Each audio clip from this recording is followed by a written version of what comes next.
This jerk of a spectator ran up to me the other day, said, "Hey, you're that Jorge, that magician man. You have your little channel on YouTube and doing all your tricks. Why don't you do one for me now?" And this person just commenced railing on me the entire time. Eventually I had to say, "Addy, calm down. I'm happy to show this to you. You just have to work with me." You see, Addy is privy to a lot of these sleights I do, these doubles and switches and passes, and she knows what to look for, and she calls me out when she sees something. And really, that's what I want. But it started out like this. You see, I had 2 decks of cards, and I said, "Addy, I have 2 decks, one in my left and one in my right hand. Which one do you want me to use?" She said the one in the right hand.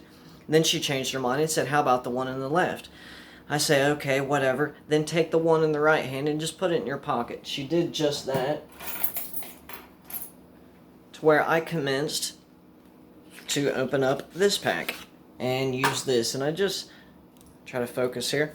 I just showed her that it's just a regular pack of cards. There's nothing unusual. And when she was happy with that, I said, I'm just going to riffle down the side of the deck, and I want you to tell me when to stop. She didn't say stop, so I did it one more time. She said stop there. I pull out her card. It was the 7 of clubs. And I said it was the 7 of clubs. She said, "Oh, that's not fair. You peeked it." I said, "I didn't. It's not that kind of a trick." Riffle down the deck. She says stop. And I place the card in the middle. Push it in.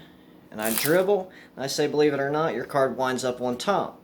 Now, Addy says that would be a good start to an ambitious routine, except for I saw the center double that you did to begin with.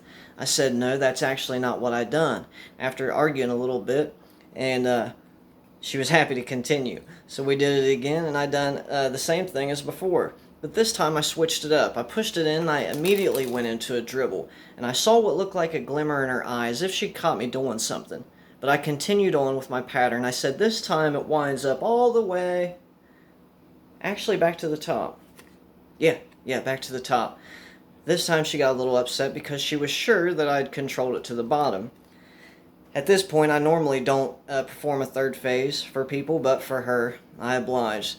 And I said, "Look, I'm going to do this one last time. I'm going to slide the card in, and I want to give you the deck yourself. And I want you to actually turn the top card over yourself," which she did.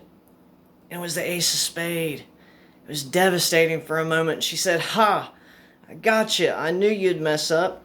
Where's the 7? I said, "Hold on just a second." I was kind of fumbling around, and I was looking through the deck, and lo and behold, the 7 of clubs wasn't even there.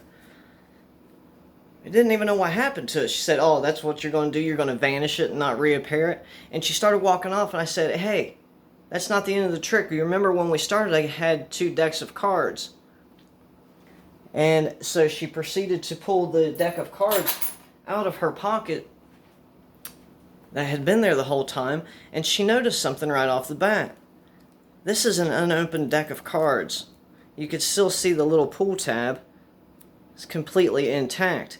And then she realized she was looking at her card underneath the cellophane of a completely brand new sealed pack of playing cards. Guys, that is my performance of Louise. I hope you enjoyed it. God bless.